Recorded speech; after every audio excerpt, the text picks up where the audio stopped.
Assalamu alaikum, and in this video we are talking about the difference between basic and applied research. तो ये beginners के लिए एक lecture है। इस तरह सारे जो रिसर्च की टाइप्स और बेसिक क्लासिफिकेशंस हैं उनके ऊपर सेपरेट वीडियोस भी जल्द आ रहे हैं। सो बेसिक और अप्लाइड रिसर्च के ऊपर ये कॉम्प्रिहेंसिव वीडियो है जो कि आपको हेल्प करेगी समझने में कि क्या क्या होता है बेसिक रिसर्च, क्या होता है अप्लाइड रिसर्च और इन दोनों के दरमियान एक डिफरेंस क्या है। So, सबसे पहले basic research. So, basic research involves the process of collecting and analyzing data or information to develop or enhance theory. In its purest form, basic research is conducted solely for the purpose of theory development and refinement. So, जो basic research है basically इसमें हम data collect करते हैं, information collect करते हैं, उसका analysis करते हैं और क्यों करते हैं ताकि हम कोई थेरी या डेवलप कर सकें या रिफाइन कर सकें या एनहेंस कर सकें या उसे रिफ्यूट भी कर सकें। ये चारों चीज़ें कर सकते हैं हम। सो बेसिक रिसर्च का एक ही काम है, वो है ईदर थेरी डेवलपमेंट और theory refinement.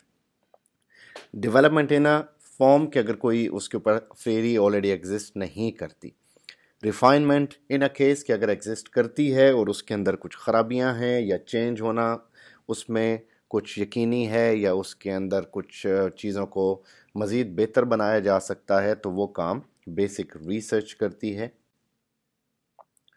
Basic research is design to add to an organized body of scientific knowledge and does not necessarily produce results of immediate practical value.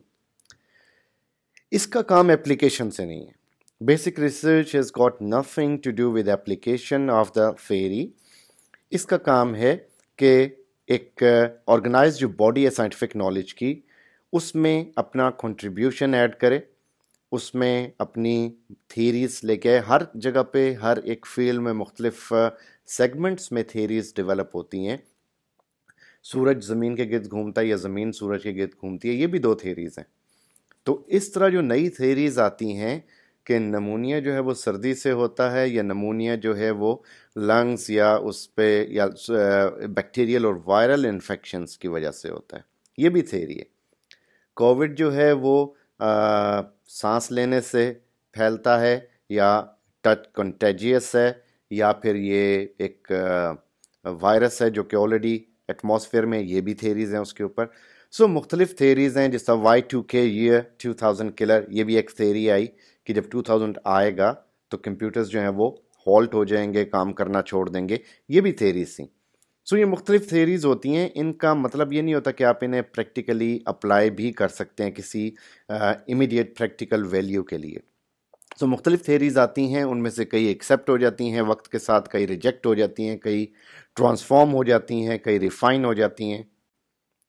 It is also called as pure research और fundamental research. इसे fundamental research भी कहते हैं, pure research भी कहते हैं।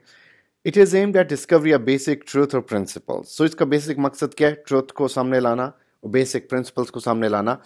हर theory जो है वो इसी पॉइंट ऑफ व्यू से बनी होती है कि ये शायद एक सच के करीब है। कोई बंदा एक झूठी थ्योरी बना के इस तरह पेश नहीं करता, उसके नज़रिए से वो थ्योरी हमेशा ठीक ही होती है। It is not immediately concern with the direct field application. So इसका मकसद हरगिज़ इमीडिएट फील्ड एप्लीकेशन पे उसको लाना नहीं है। हाँ, ये होता है कि वक्त के साथ साथ एक थ्योरी रिफाइन हो जाए, मजबूत हो जाए, प्रैक्टिकल हो जाए, फिर आप उसे अप्लाई भी करते हैं। It emphasizes control and precision, and it gives less attention to direct application of the results in a field situation.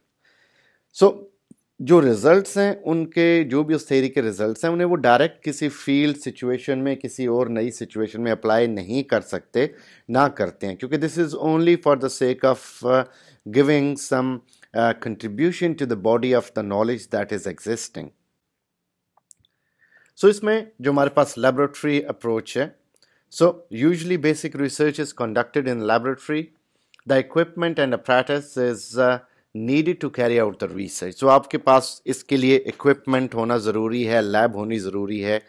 अब ये ज़रूरी नहीं कि साइंटिफिक लैब है जिसमें साइंस के सारे इंस्ट्रूमेंट्स पड़े हैं, वाइल्स पड़े हुए हैं, जार्स पड़े हुए हैं, आप वही लैब समझेंगे।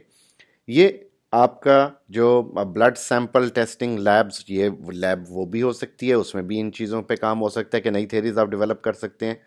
फिर आप इसमें जो लैंग्वेज लैब्स हैं वो भी इसका पार्ट हैं कि लैंग्वेज लैब में आप बैठते हैं, आपके डिफरेंट किस्म के अपरेटस होते हैं, आप वहाँ पे बैठ के चेक करते हैं लैंग्वेज के like rise and fall and उसमें पिच, इंटोनेशन, स्ट्रेस, ये सारा कुछ जो होता है ये आप इलीजन, सिमुलेशन, ये आप उस लैंग्वेज लैब के ज़रिए मैयर करते हैं। Animals as a subject. So basic research uses animals rather than human beings as subject. So researchers are concerned with basic principles of behavior and research with animal. So wild life का proper ख्याल रखते हुए जो basic research है that aims to use animals not human beings, तजर्बे जो हैं वो गलत भी हो जाते हैं।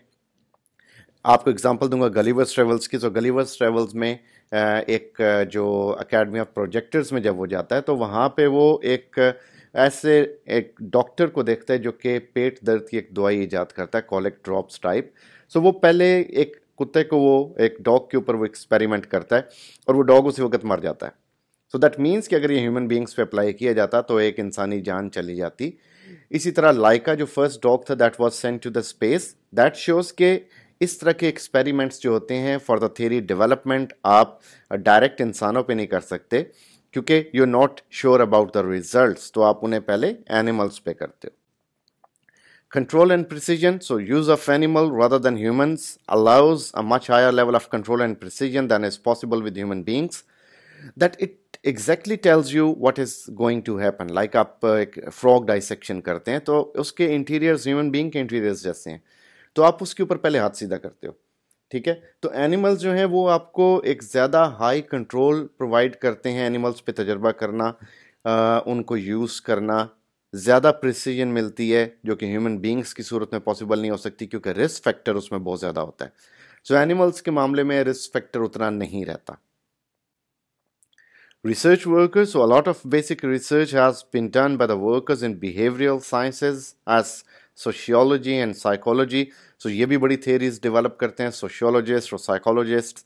इनके हर एक जैसा पियाजे की theory थी चाइल्ड डेवलपमेंट के हवाले से, तो वो साइकोलॉजी की थ्योरी थी। फिर सोशियो जो है या सोसाइटी के हवाले से, लैंग्वेज डेवलपमेंट, लैंग्वेज, बच्चा लैंग्वेज कैसे सीखता है, कौन से वर्ड्स बोलता है, इंसान जानवरों को लैंग्वेज सिखा सकता है नहीं सिखा सकता। तो ये सारे के सारे रिसर्च वर्कर्स होते हैं जो कि इन तमाम तर कामों पे अपनी थेरीज डेवलप कर रहे होते हैं कि कौन सा फैक्ट वो सामने लेके आए या कौन सा एक फैक्ट जो नज़रअंदाज है वो सामने आए। इसके मुकाबले में जो अप्लाइड रिसर्च है, so it is conducted for the purpose of applying testing theory and evaluating it's usefulness in solving problems. अब जिन्हें भी थ्योरीज बनी बेसिक रिसर्च में, अप्लाइड रिसर्च क्या करेगी, उन थ्योरीज को प्रैक्टिकली टेस्ट करेगी, इवेल्युएट करेगी उनकी यूजफुलनेस को कि किस हद तक हम अपने प्रॉब्लम को सॉल्व करने में यानी रिसर्च प्रॉब्लम को सॉल्व करने में कामयाब होते हैं। And it provides data to support theory, guide theory revision or suggest development of a new theory. So this is by L.R. Gay. उसकी बड़ी फेमस बुक है रिसर्च की, उसमें से ये ली गई क्योंकि ये आपको बताती है कि आपका यानी इसको रिजल्ट्स बताते हैं कि क्या थ्योरी को सपोर्ट कर रहे हैं रिजल्ट्स, क्या उसकी रिवीजन को सजेस्ट कर रहे हैं, या वो इसको टोटली रिफ्यूट करके कह रहे हैं कि ये थ्योरी बिल्कुल गलत है, आप एक नई थ्योरी बनाएं। So this is done by applied research. So applied research is basically application, practicality of the basic research. So it is usually called field research. इसे field research भी कहा जाता है. It is concerned with establishing relationships and testing theories in field setting and applying to other samples of population from which the research subjects are taken. For example, a study of the friendship style of 8th class students is valuable if a sample has been chosen in such a way that the results may be expected to apply reasonably well to other samples of the same population. So, यहाँ पे आप अगर यानी देखते हैं इसमें कि जो थेरीज आप टेस्ट कर रहे हैं क्या वो बाकी सैम्पल्स के ऊपर भी अप्लाई की जा सकती हैं या नहीं। सो इनकी एप्लीकेबिलिटी कितनी है, किस हद तक आप एक थ्योरी को जनरलाइज कर सकते हैं। आप अगर एक क्लास से कोई रिजल्ट्स ले रहे हैं तो क्या वो रिजल्ट्स बाकी क्लासेस के ऊपर भी पूरे उतरते हैं या नहीं उतरते। So field approach, so applied research is conducted in field under natural setting. So it is in under natural setting. You don't change the setting itself. आप natural setting के अंदर उस theory को apply करते हैं और उसकी application करके results को measure करते हैं, check करते हैं. Applied research uses humans as subject rather than animals. So applied research में वो जो theories develop हुई होती हैं, they treat human beings as subject. चूँकि बेसिक रिसर्च में थ्योरी काफ़ी हद तक डेवलप हो चुकी होती है और उसको फिर आहिस्ता आहिस्ता आप रिस्क ले सकते हैं ह्यूमन बीइंग्स के ऊपर टेस्ट करने का. Less precision and control, so as subjects are human, less level of precision and control is less. क्योंकि like ability to control human beings or their feelings, तो ये चीज़ें बड़ी मुश्किल हो जाती हैं. आप एक डॉग को एक इंजेक्ट करेंगे तो वो आपके साथ वो मज़ामत नहीं करेगा जो कि ह्यूमन बीइंग करेगा. वो आपसे क्वेश्चन करेगा कि आप कौन सी वैक्सीन लगा रहे हैं, क्यों लगा रहे हैं, इसका असर क्या होगा. कोरोना के बारे में बहुत सारे लोगों की था कि ये वैक्सीन लगाने से पता नहीं एक मेल को क्या क्या हो जाता है. तो ये बहुत सारे ऐसे यानी इंसान शको शुबूहात जो हैं, शुबहात अपने माइंड में बना लेता है सिर्फ इस वजह से कि उसके अंदर थोड़ी सी वो एनालिटिकल स्किल्स हैं. सो ह्यूमन बीइंग्स को कंट्रोल करना इस लिहाज से मुश्किल है.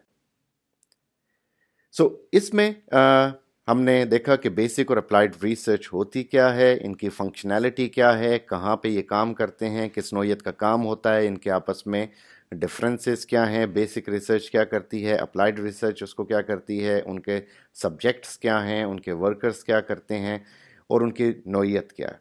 So I hope ये वीडियो आपको पसंद आई होगी. It was short but it was compact for you. So thank you very much for watching and please subscribe the channel and share with others.